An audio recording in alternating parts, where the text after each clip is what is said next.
रजौरी के कुछ सरपंचें जिला इंतजामिया खिलाफ रोसा प्रकट किया है।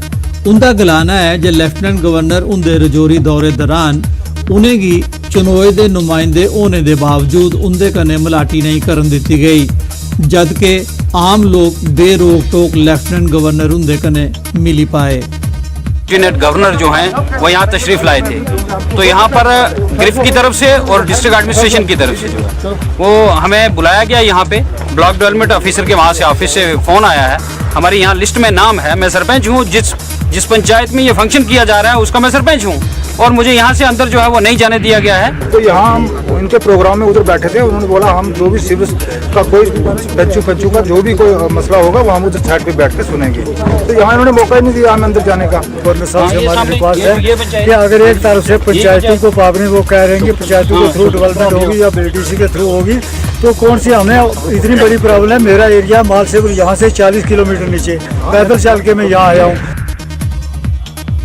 सांबा जिले के विजयपुर के मेन चौक कांग्रेस कार्यकर्ताएं आसिया विरोध प्रदर्शन किया गया।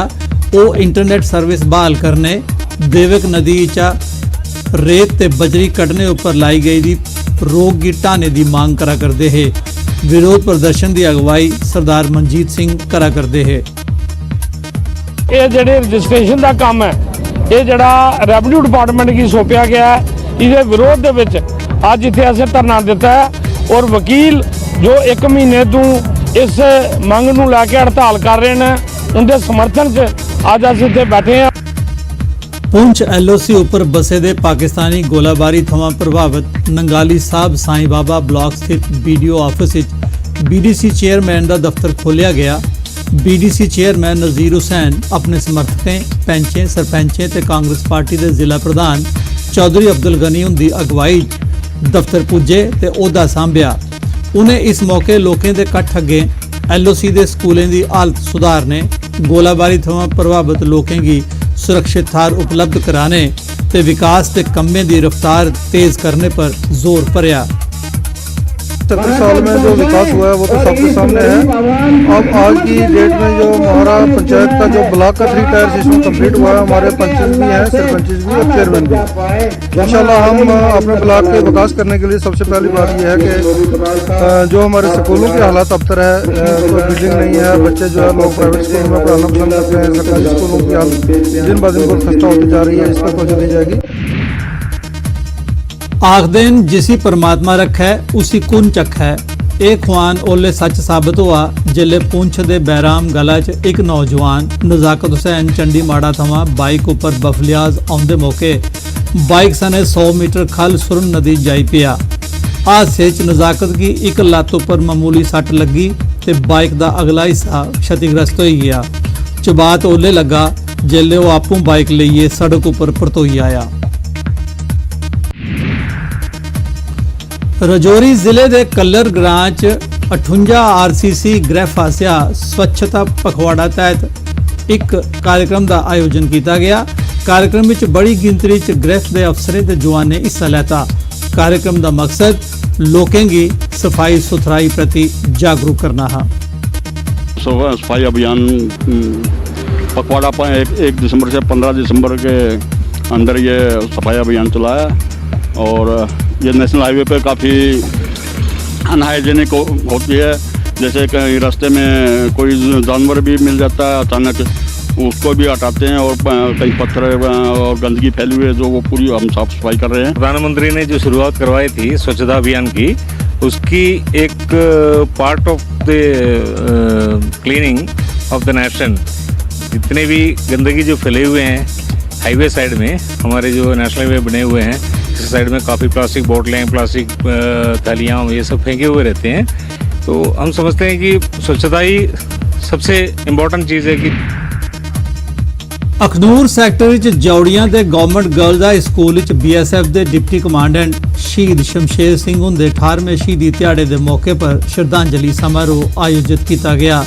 इस मौके SDM Akhnoor Gopal Singh, SDM Khour Anil Kumar Thakur, BSF के अधिकारियों ते मन्ने परमन्ने के शहरदारें शहीद की तस्वीर उपर फुलें की श्रद्धांजलि पेश की। ਚੇਤਾ ਰਵੇ 9 ਦਸੰਬਰ 2021 ਚ ਗ੍ਰਾਮ ਮਾਨਚੱਕ ਦੇ ਰਹਿਣੇ ਵਾਲੇ BSF ਦੀ 151 ਬਟਾਲੀਅਨ ਦੇ ਡਿਪਟੀ ਕਮਾਂਡੈਂਟ ਸ਼ਮਸ਼ੇਰ ਸਿੰਘ ਕੁਲਗਾਮ ਕਸ਼ਮੀਰ ਚ ਆਤੰਕਵਾਦੀਆਂ ਕन्ने ਹੋਏ ਦੇ ਟਾਕਰੇ ਚ ਸ਼ਹੀਦ ਹੋਈ ਗਏ ਹੈ। साडा प्रोग्राम है मेरे फादर साहब डिप्टी कमांडेंट शमशेर सिंह इन्होंने कश्मीर वैली च अपनी शहादत दी थी मिलिटेंसी कन्नै पैदल लड़ी और इन्हें कश्मीर वैली च लगातार 10 साल कंटिन्यूसली काम किया। इधर बड़ी सारियां इन्हें मिलिटेंट इन्हें ID वगैरह इन्हें डेटोनेटर्स मैगजीन काफ़ी सारा हथियार फड़िया जिसके कारण इन्हें मतलब डे बाई डे इन्होंने मेडल पुरस्कार मिलता गया और इन्हें कंटिन्यूसली उत्थे रखा गया और वैली च कम से कम 10 साल रहे। अज का जो साडा प्रोग्राम है शहीद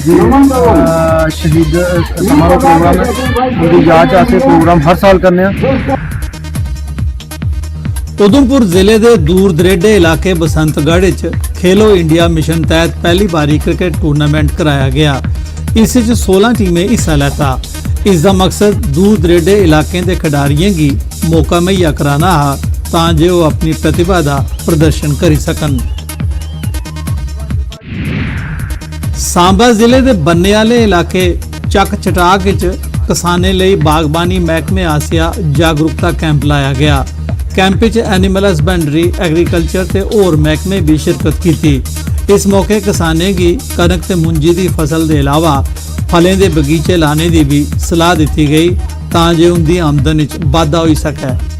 ਅੱਜ ਦਾ ਜਿਹੜਾ ਕੈਂਪ ਲਾਣੇ ਦਾ ਮਕਸਦ ਹੈ ਉਹ ਇਹ ਹੈ ਕਿ ਬਾਰਡਰ ਬੈਲਟ ਵਿੱਚ ਸਾਡੇ ਜਿਹੜੇ ਬਾਗਬਾਨੀ ਦੇ ਜਿਹੜੇ ਬੂਟੇ ਨੇ ਜਿਹੜੇ ਹੁੰਦੇ ਨੇ ਬਾਗ ਵਗੈਰਾ ਜਿਹਨੇ ਆਖਾ ਸਾਖੜੇ ਆ ਫਲਦਾਰ ਬੂਟੇ ਜਿਹੜੇ ਉਹ ਬੜੇ ਘੱਟ ਮਾਤਰਾ 'ਚ ਨੇ ਤੇ ਆਮ ਤੌਰ 'ਤੇ ਕੀ ਹੁੰਦਾ ਕਿ किसाने की जी इनकम है ना जी वो एक बड़ी स्थिर जी हुई दी है। अस चाहते हैं कि उसी कोसा तरीके कन्नै जेह्ड़ा साढ़े प्रधानमंत्री हुंदा भी एक सपना है कि जी फार्मर की इनकम है जी वो डबल होनी चाहिए। पुंछ जिले के एनिमल हसबेंडरी महकमे आसिया पुंछ नगर स्थित परेड वैटनरी अस्पताल राष्ट्रीय गोकुल मिशन तहत एक दिहाड़े का कृत्रिम गर्भाधान जागरूकता शिविर लाया गया। इस मौके पशु पालने वाले की गौवें की बेहतर नस्ल की बढ़ाने बारे जानकारी दी गई तां जे गौवें के दुध की पैदावार च इजाफा करिए गौ पालने वाले की आमदनी च वाधा किया जा सके। इस मकसद लिए जिले च 100% मुफ्त कृत्रिम गर्भाधान कराया जाग। इस दे अलावा पशुओं का इंश्योरेंस कराने बारे भी जानकारी दी गई। कैंप के अध्यक्ष डॉक्टर इस्माइल खान जबकि DDC पुंछ राहुल यादव कार्यक्रम के मुख्य प्राहुने है। में क्योंकि बहुत ज़्यादा स्कोप है एनिमल हस्बेंड्री का और इसी को देखते हुए गवर्नमेंट ऑफ इंडिया की तरफ से जो आर्टिफिशियल इंसेमिनेशन का जो प्रोग्राम स्टार्ट किया गया उसको डिस्ट्रिक्ट पुंछ में भी पूरी जो है अहमियत दी जा रही है। इसमें हमने फर्स्ट फेज़ में 100 विलेजेस हमारे डिस्ट्रिक्ट पुंछ में चूज़ किए गए हैं जहाँ पे 100% आर्टिफिशियल इंसेमिनेशन जो है वो फ्री ऑफ कॉस्ट किया जाएगा और इसके लिए जो हमारे जो दूर दराज के एरियाज़ हैं उनके लिए जो क्रायो कैंस है वो प्रोवाइड की गई हैं। शहरियत तरमीमी बिल